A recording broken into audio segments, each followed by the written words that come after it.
Halo semua, selamat datang di podcast Bincang Biak yang akan mengulas hal menarik tentang biak bersama dengan narasumber yang tentunya kredibel. Pada kali ini, bersama dengan saya Leo Pasaribu, kali ini kita akan membahas pariwisata biak di kala pandemi COVID-19. Sejak awal tahun 2020 ini, seluruh dunia dihebohkan dengan COVID-19. Terlebih ketika WHO pada bulan Maret lalu telah menetapkan COVID-19 sebagai pandemi global. Hal ini tentu berdampak besar ke berbagai sektor, tak terkecuali sektor pariwisata. Menurut UNWTO, kerugian secara global yang diakibatkan oleh wabah COVID-19 hingga Maret 2020 berkisar antara 30 sampai 50 miliar US dollar. Sedangkan secara nasional, menurut PHRI, sektor pariwisata telah merugi hingga 85,7 triliun rupiah per bulan Juli ini. Pada kesempatan kali ini, kita terhubung langsung dengan Bapak Turbe Onisimus Dengugun selaku Kepala Dinas Pariwisata Kabupaten Biak Numfor. Selamat siang Bapak Oni, bagaimana kabar Bapak? Puji Tuhan, alhamdulillah. Ya, terima kasih telah bersedia menjadi narasumber pada hari ini. Jadi sebelumnya saya sudah memaparkan bahwa hari ini kita membahas tentang pariwisata Kabupaten Biak Numfor selama pandemi dan dampak-dampaknya bagaimana. Akibat dari pandemi, banyak akses dan transportasi yang tutup untuk mengantisipasi penyebaran COVID-19. Hal ini tentunya berimbas pada penurunan kunjungan wisata. Berdasarkan data dari Dinas Pariwisata Kabupaten Biak Numfor, kira-kira bagaimana kondisi kunjungan wisata dari awal pandemi COVID-19 hingga saat ini? Ya, pertama kita harus sepakat bahwa KPI pariwisata itu umumnya 3.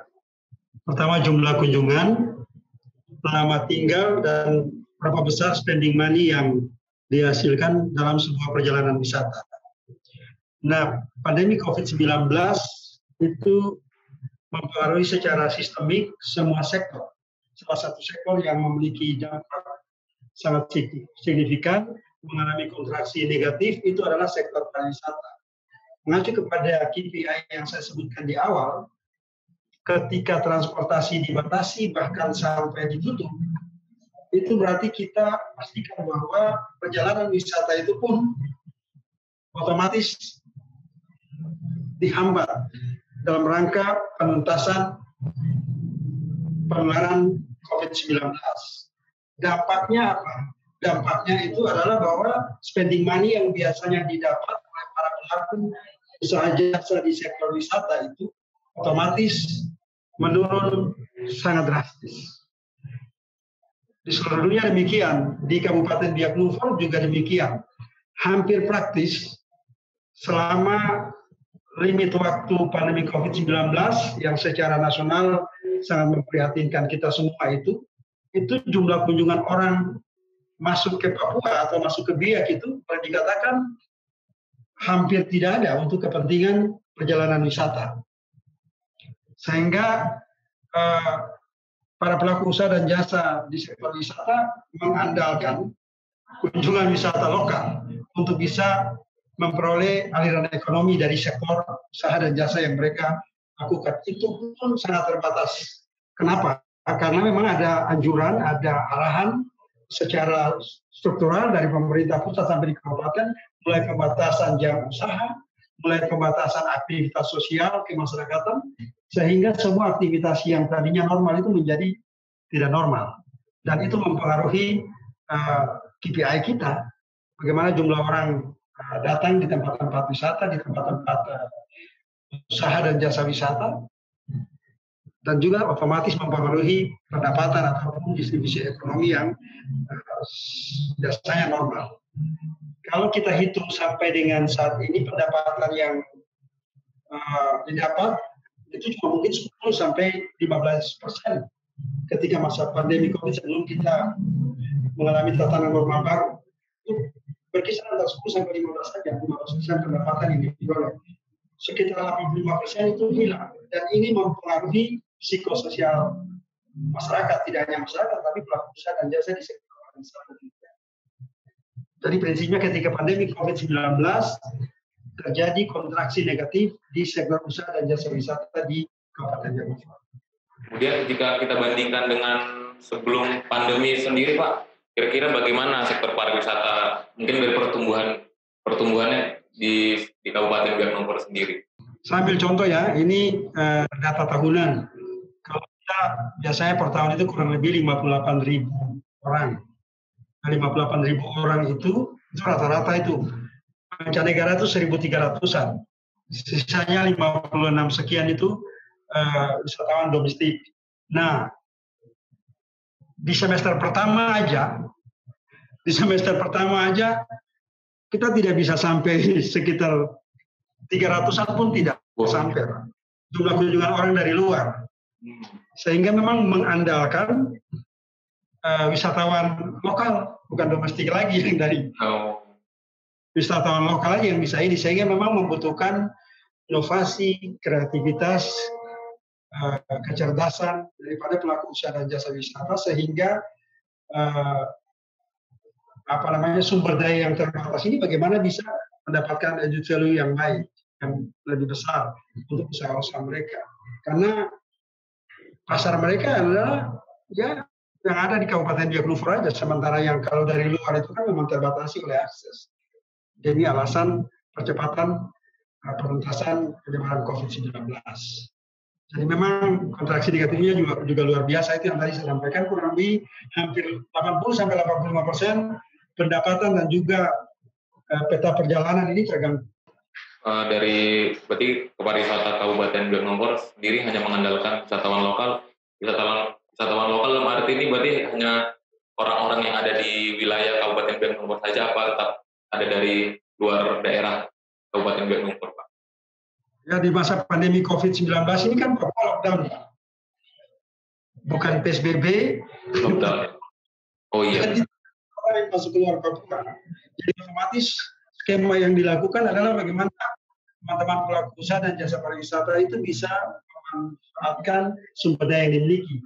Sementara pembatasan sampai ke penutupan destinasi wisata itu dilakukan karena kerumunan massa, kemudian berkumpulnya orang dalam jumlah yang banyak dan masif, itu kan destinasi wisata merupakan salah satu tempat yang sangat resisten, sehingga memang ada pembatasan sampai kepada penutupan sementara destinasi wisata, sehingga pendapatan di destinasi wisata otomatis statis, linear, sementara yang kita bisa dorong adalah pelaku-pelaku usaha jasa pariwisata dan ekonomi kreatif, itu yang bisa.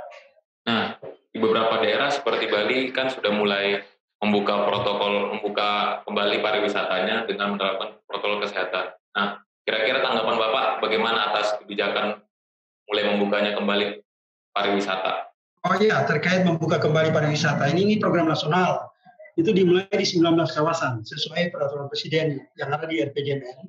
19 kawasan itu, 10 DPP, 10 destinasi pariwisata prioritas, mulai dari Danau Toba sampai Raja Ampat. Kemudian 8 kawasan destinasi pengembangan prioritas, termasuk Biak. Ya. Jadi Biak ini masuk di 8 destinasi pengembangan prioritas dengan nomenklatur Biak Teluk Cendrawasih. Kemudian ada 1 destinasi revitalisasi, yaitu Bari.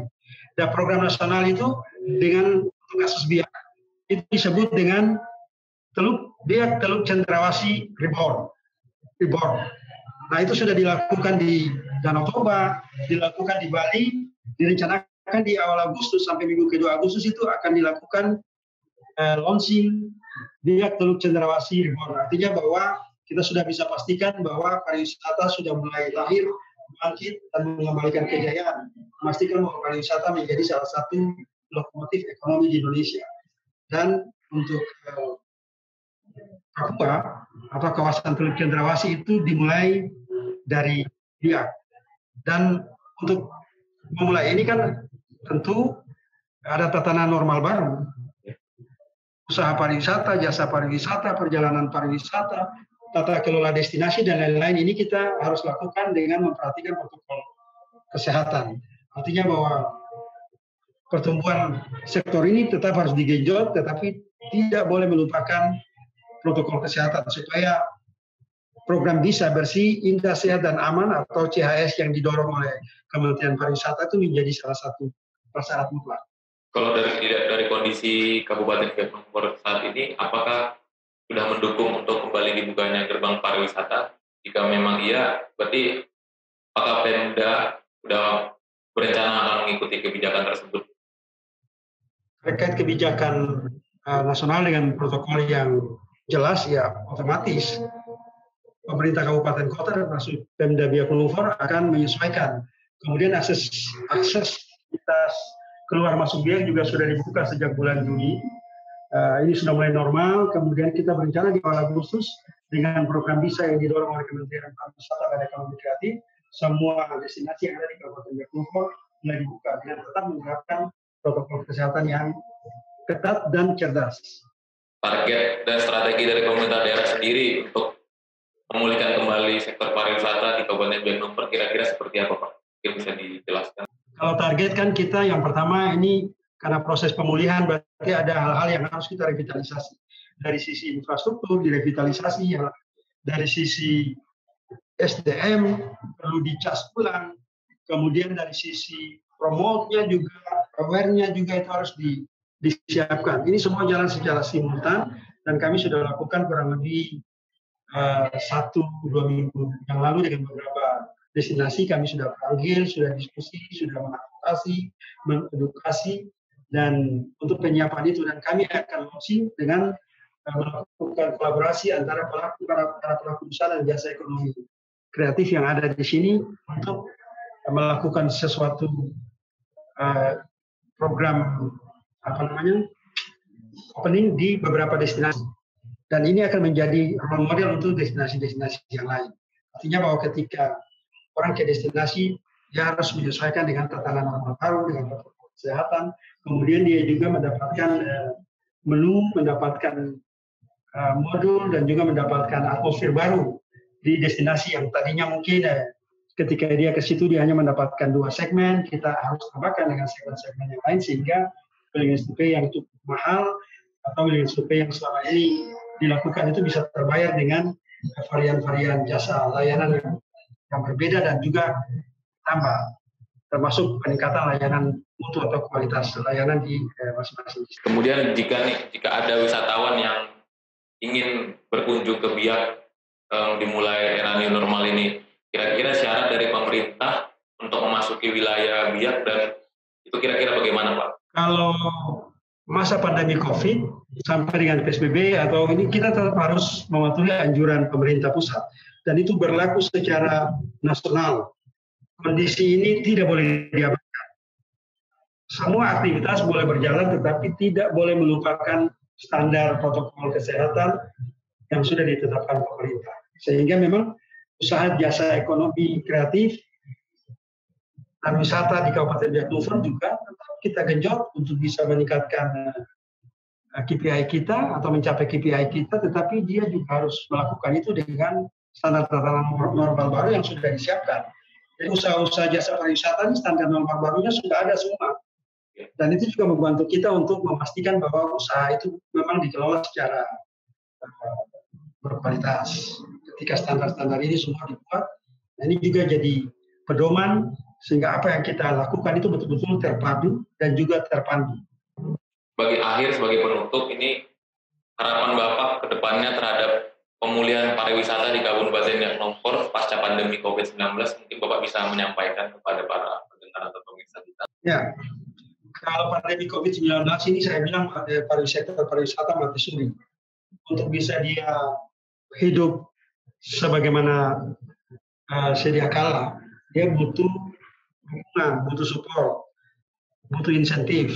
Insentif ini berbagai macam. Pertama, aksesibilitas, kemudian infrastruktur yang cukup, kemudian pendampingan terhadap kualitas sumber daya manusia, dan yang berikut dia harus mendapatkan perhatian ekstra, artinya afirmasi kebijakan.